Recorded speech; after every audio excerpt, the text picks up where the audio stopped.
Malware. Malware is nasty software that enters onto your computer without you knowing. It often arrives through risky downloads or dodgy emails, causing damage or stealing your data and information. Imagine downloading what looks like an antivirus program, but it's actually malware that wrecks your system. Phishing. Phishing scams trick you into giving away personal information via fake emails or messages. Spear phishing targets specific individuals, making the scam more believable. For example, you might get an email that looks like it's from your bank, asking for your login details, and if you fall for it, your account could be hacked. Man in the middle. Man in the middle, MITM, attacks happen when a hacker secretly intercepts communication between you and a website. This can lead to stolen information, like login credentials. For instance, if you connect to a fake public Wi-Fi, the hacker can capture your data as you log into your online accounts. Denial of service. Denial of service, DOS, attacks make a system or website unusable, often until a ransom is paid. The attacker overwhelms the system, causing it to crash. Picture a website bombarded with fake traffic until it crashes, locking out real users until the attacker's demands are met. SQL injection attacks. SQL injection targets websites that use databases. The attacker sends harmful SQL queries to manipulate or access data. For example, by entering malicious code in a login form, they can bypass security measures and access sensitive information. URL interpretation. URL interpretation, also known as URL poisoning, involves manipulating website URLs to gain unauthorized access. Attackers tweak the URL to access restricted data. For instance, changing the URL parameters can let an attacker see another user's account details on a shopping site. Brute force attacks. Brute force attacks involve guessing login details until the correct one is found. It's like trying every possible combination until you hit the jackpot. For example, a hacker might use software to try thousands of passwords on an email account until they crack it. Drive-by attacks.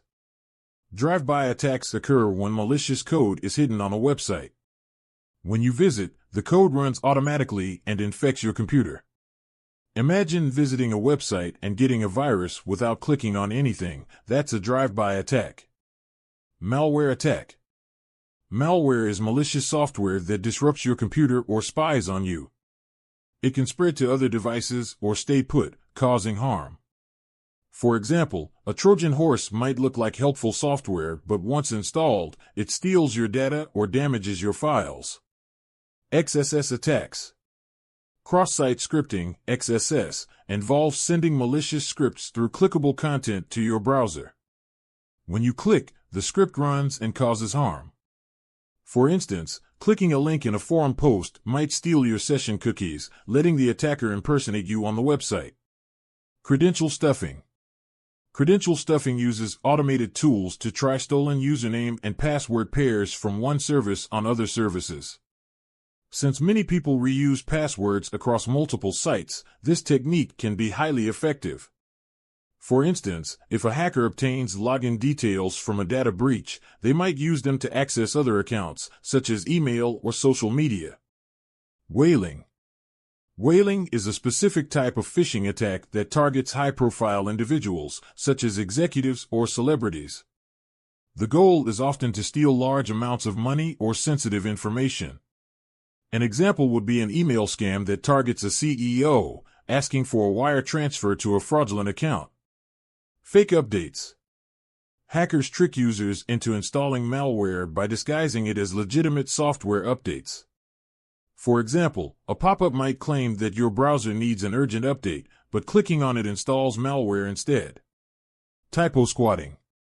Typo squatting relies on users making typographical errors when entering a URL, leading them to a malicious site that looks similar to the legitimate one. For example, typing golge.com instead of google.com might redirect a user to a phishing site. Emotet malware. Emotet started as a banking Trojan and evolved into a sophisticated threat, spreading through phishing emails and acting as a dropper for other malware. For example, a user might receive an email with a malicious attachment that, when opened, installs Emotet and other malware on their system. Session fixation. Session fixation involves an attacker setting a known session ID and tricking a user into using it. Once the user logs in, the attacker can hijack the session. For instance, the attacker sends a login link with a specific session ID, and if the victim logs in, the attacker takes over the session.